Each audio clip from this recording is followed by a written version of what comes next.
So let's say it becomes a majority Islamic nation, a majority Muslim nation, and Muslims get into power.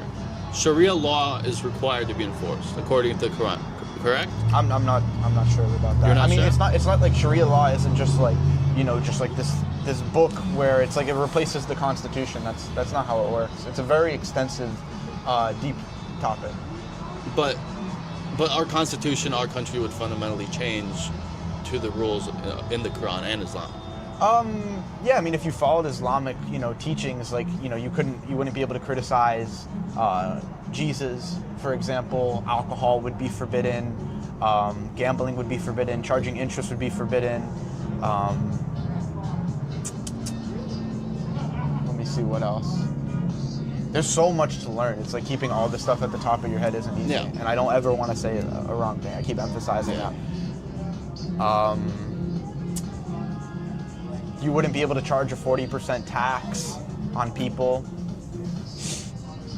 I know there's good things, but again, my point was, if a Muslim will be in power and it would be a majority Muslim nation, they would enforce these laws. I don't even think it's not like, bro, the Muslims are very disconnected right now, to be completely transparent with you. It's not like this is some tight cabal where people get together and all the Muslims are doing business together and they're trying to subvert the non-Muslims. This is 2 billion plus people.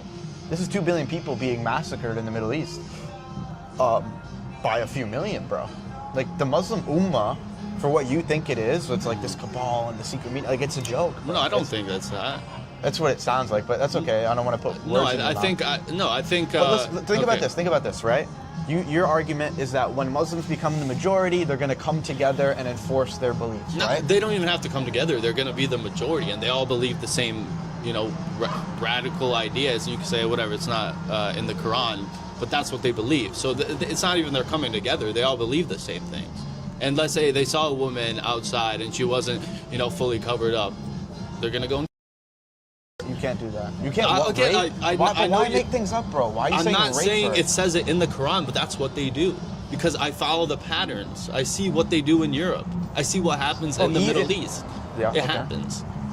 And Just it's not raping in the Quran. Just raping girls all the time? When a What? woman gets raped, I believe I don't want to get it wrong, but I think Iran or Iraq, a woman got raped and she gets killed. That's not the rapist. That's not. I know it's not the Quran, but that's what they But do. these are also war-torn countries where our government took out their leaders, put people into positions of power. We stole their resources. We killed hundreds of thousands of people for no reason in these countries. We radicalized a lot of people. When your brother and sister and your dad are killed in front of you, you're not thinking about, let me follow the Quran to a T right now. Bro, I just had a call earlier. I was doing some research.